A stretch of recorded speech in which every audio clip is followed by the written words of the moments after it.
Students, आज हम मुंशी प्रेमचंद की दूसरी स्टोरी जो आपके सिलेबस में है उसे पढ़ेंगे। पंच परमेश्वर नाम है। क्लास बीए फर्स्ट ईयर में ये इंक्लूडेड है। अब जब आपको पहली स्टोरी आपने पढ़ी होगी फूस की रात, वो भी आपको बहुत इंटरेस्टिंग लगी होगी I guess. In the same way जो सेकंड स्टोरी है आपके सिलेबस में पंच परमेश्वर, वो भी एक शानदार स्टोरी है। तो आज हम उसी के बारे में पढ़ेंगे। जहाँ जो पिक्चर आपके स्क्रीन पे शो हो रही है वो उस जो पंच परमेश्वर स्टोरी है उसके कैरेक्टर को कहीं ना कहीं बताने की कोशिश करती है। तो एक बार इन पिक्चरों को आप ध्यान से देखने की कोशिश कीजिए, ठीक है, कि किस तरह से वो एक दूसरे को गले मिल रहे हैं, है ना। उसके अलावा किस तरह बैर का सौदा होता है, किस तरह से वो आंटी और उनके लिए पंचायत जुड़ती है जुम्मन शेख के लिए, और किस तरह उसका बैल ख़त्म होता है और किस तरह उसको न्याय की ज़रूरत होती है। तो ये सभी जो मैंने यहाँ पर स्क्रीन पे जितने भी इमेजेस आपको दिखाई हैं वो उस स्टोरी को से कहीं ना कहीं इंटरलिंक करती हैं और एक्चुअली में इस स्टोरी का ही एक पार्ट हैं, ठीक है। तो अब हम आगे चलते हैं, स्टोरी के बारे में पढ़ते हैं। ये आपकी एक स्टोरी है, मैंने आपको बताया मुंशी प्रेमचंद के द्वारा लिखी है। पंच परमेश्वर एंशियंट टाइम से भी हमारे यहाँ बहुत पहले पंचायतों में ही होते थे और लोग पंचायत के निर्णयों को सर्वोपरि मानते थे। इसलिए उस समय जो जो जज का काम करते थे वो पटेल या पंच वही करते थे और ये ज़्यादातर 5 लोग होते थे, इसलिए इनको बोला जाता था। उनको पंच परमेश्वर के नाम से जाता। परमेश्वर इसलिए बोला जाता है क्योंकि जो पंच हैं उनके हृदय में भी कभी भी ये बायस डिसीजन नहीं देते, किसी प्रकार का भेदभाव से डिसीजन नहीं देते हैं। ये सभी को प्योरली और एक इम्यूलेटेड के आधार पे एकदम निष्पक्ष निर्णय देते हैं। तो इसलिए इनको परमेश्वर की संज्ञा यहाँ पर दी गई है, इसलिए इस स्टोरी का नाम है पंच परमेश्वर, ठीक है।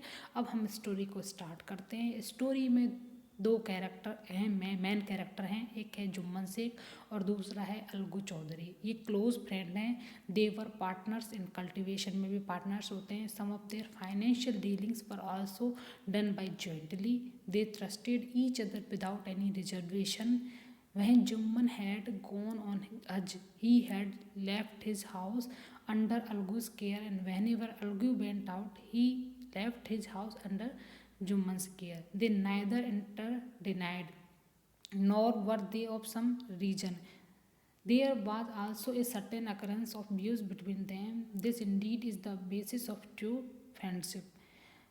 अब यहाँ पर एक ट्रू क्लोज फ्रेंडशिप की बात यहाँ पर हो रही है। तो अब हम स्टोरी को स्टार्ट करते हैं। ये आपको समझ में आ गया कि जुम्मन शेख और अलगू चौधरी क्लोज फ्रेंड होते हैं, बहुत ज़्यादा क्लोज फ्रेंड होते हैं, यहाँ तक कि वो कल्टीवेशन में भी और सभी चीज़ों में अच्छे फ्रेंड्स होते हैं। और वो एक दूसरे की मदद भी करते हैं जब एक दूसरा बाहर चला जाता है, और वो एक तरह से पूरी तरह से ब्लाइंडली एक दूसरे को ट्रस्ट करते हैं। वो सेम रिलीजन के ना होते हुए भी एक दूसरे उनकी फ्रेंडशिप उनके लिए एक इम्पॉर्टेंट रहती है, वो अपनी फ्रेंडशिप को पूरी तरह से निभाते हैं। तो ये स्टोरी आपको समझ में भी आ रही है कि किस तरह से एक मुस्लिम और एक हिंदू की फ्रेंडशिप को भी बताने की कोशिश की है और किस तरह से उन दोनों का ट्रस्ट भी यहाँ पर बताया है। तो ऐसा क्यों है? क्योंकि जो मुंशी प्रेमचंद हैं उनकी स्टोरी उस टाइम जोन को रिप्रेजेंट करती है जिस टाइम जोन में वो मौजूद थे। तो ये कही स्टोरी जैसे पूंछ की रात है, लैंडलॉर्ड और मतलब फार्मर के रिलेशन को रिप्रेजेंट करती है। इन द सेम वे ये पंच परमेश्वर भी एक तरह से रिलीजन को रिप्रेजेंट कर रही है, उनकी फ्रेंडशिप को रिप्रेजेंट कर रही है, और यहाँ एक जज के लिए कैसे भगवान होता है उस बात को भी रिप्रेजेंट होती है कि किस तरह से यदि कोई व्यक्ति जज की कुर्सी पर बैठता है तो वो किसी के फेवर में निर्णय देता है या अनफेवर होकर निर्णय देता है। तो उस बात को ही यहाँ पर ये स्टोरी बता रही है। As the story goes, Jumman Sheikh and Algu Chaudhary are good friends since childhood days. They support each other in many ways. Algu is famous in the village for wealth, while Jumman Sheikh being educated and known for knowledge and wisdom. From the village land recorder to postman, many seek advice from Jumman Sheikh. He has many who favor him expect a Shuban. मतलब ज़्यादातर को उसको favour है, लेकिन कुछ ही लोग उसका favour नहीं करते हैं।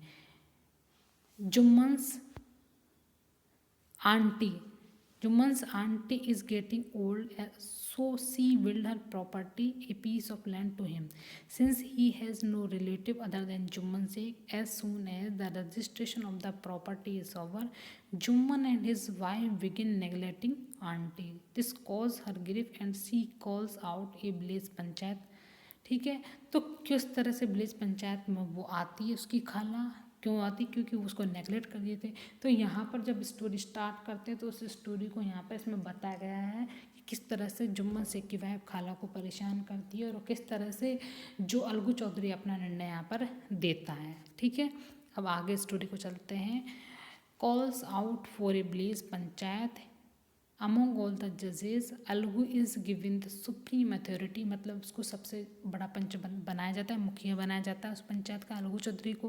His decision will be final, उसका डिसीजन ही मैन होगा जो उसकी खाला अलगू चौधरी को ही चुनती है। सीइंग अलगू एज ए जज Jumman assume that the decision will be stated out in his favour, but he was wrong. Algu feels the responsibility of delivering immaculate decision, and as per his impulse, he doles out the decision in favor of auntie. Jumman is shocked to see that betrayal. Now they both turn sour to each other. The friendship is almost over. In addition to that, Jumman is seeing an opportunity to revenge his insult. तो यहाँ पर ये आपकी story का जो first phase है वो ख़त्म होता है कि किस तरह से उसकी खाला को जुम्मन शेख की बीवी के द्वारा परेशान किया जाता है और किस तरह से वो पंचायत बुलाती है और किस तरह से वो अगवा जो अलगू चौधरी उनको मेन लीडर चुनती है और किस तरह अलगू चौधरी जुम्मन शेख के खिलाफ निर्णय देता है। तो यहाँ पर ये बताया कि कोई भी इंसान अगर जब जज की कुर्सी पर बैठता है तो वो अनबाइस्ड होकर ही डिसीजन देता है, वो कभी किसी का फेवर को ध्यान में देख कर डिसीजन नहीं देता है। तो यहाँ पर कुछ जो हार्ड्स मीनिंग है उनके बारे में यहाँ पर बताती हूँ। एक तो है यहाँ पर ये इमेकुलेट, इसका है इमेकुलेट का मतलब होता है शुद्ध, प्योर। ठीक है, प्योर डिसीजन, शुद्ध डिसीजन होना। डॉल्स आउट का मतलब होता है बांटना, उसने अपना डिसीजन बांटा, किसके फेवर में, आंटी के फेवर में बांटा। बिट्रियल का मतलब है धोखा देना और रिवेंज का मतलब होता है उससे बदला लेना, बदले लेने की वो कोशिश करता है। After few month, Algu is dragged to podium to the village panchayat on account of an ox fight with one of the wealthiest merchant. कुछ मंथ के बाद में Algu drags to the podium of village panchayat में अलगू भी आता है अपना किसी ऑक्स फाइट की वजह से। उसका एक यहाँ पर होता है कि एक मर्चेंट को वो अपना ऑक्स बेच देता है, वो क्रूल मर्चेंट होता है, वो बहुत ज़्यादा लेबर कराता है बट फिर भी ऑक्स को कुछ खाने को नहीं देता है। तो उसके बाद में उसकी डेथ हो जाती है तो वो उसके रुपए देने से मना कर देता है। तो यहाँ पर जो अलगू है उसी बात के लिए यहाँ पर पंचायत में आया है। To Algu's honour Jumman has been chosen as a supreme जज ऑफ हिज केस, जो जुम्मन को सुप्रीम जज चुना जाता है। हाउएवर यद्यपि in this case Jumman too feel the responsibility of delivering immaculated decision to the audience. After listening to the case he ordered the merchant to pay the amount of dead ox to Algu. Also, the merchant has been made to pay the fine for showing cruelty towards animals because of that Algu's ox died. Algu is shocked to find the decision in his favor. He cannot believe that Jumman, who was seeking an opportunity to pay him back, does not dole out a blind decision. After the case, they both hug each other and say that in the heart of judges resides God, कि जजों के हृदय में हमेशा ईश्वर निवास करते हैं। Thus doling out any wrong decision is not possible. इसलिए गलत डिसीजन को बांटना या देना पॉसिबल ही नहीं है, संभव ही नहीं है। तो यहाँ पर इसलिए इस स्टोरी का नाम पंच परमेश्वर रखा है। और जो उनकी फ्रेंडशिप है एट लास्ट फिर से ग्रीन हो जाती है। इसमें एक बार फिर से बार बार यही एक इम्पॉर्टेंट लाइन यूज़ की है, today I am convinced that the God himself speak through the voice of the panchayat. तो बाद में ये बोले कि जब पंचों की जो लैंग्वेज में उस समय जब वो निर्णय करते हैं तो गॉड खुद ही बोलता है, ना कि खुद, इसलिए वो कभी भी रॉन्ग डिसीजन तो दे ही नहीं सकते। तो यहाँ पर यही बात बोलिए कि किस तरह से उस समय पंचायत एक अनबायस्ड डिसीजन देते थे, बिना किसी भेदभाव के डिसीजन देते थे, और वो डिसीजन सभी के लिए मैन होता था, और वो डिसीजन जो जिसको हानि होती थी उसको लाभ मिलता ही था, और लोग उस डिसीजन को कहीं ना कहीं मानते भी थे। तो इस तरह से ये आपकी स्टोरी है, ये आपकी स्टोरी यहाँ पर ख़त्म होती है। बहुत अच्छी स्टोरी है। दोनों आपकी स्टोरी जो मुंशी प्रेमचंद जी की थी, दोनों स्टोरी आपकी ख़त्म हो चुकी हैं। दोनों स्टोरी इंटरेस्टिंग स्टोरी हैं, और आप इनको पढ़ने की प्लीज़ कोशिश करो। और जो भी इससे रिलेटेड जो भी कोई डाउट हो, बेझिझक आप इससे व्हाट्सएप पे या फिर जो भी यूट्यूब चैनल है उस पर कमेंट करके पूछ सकते हो।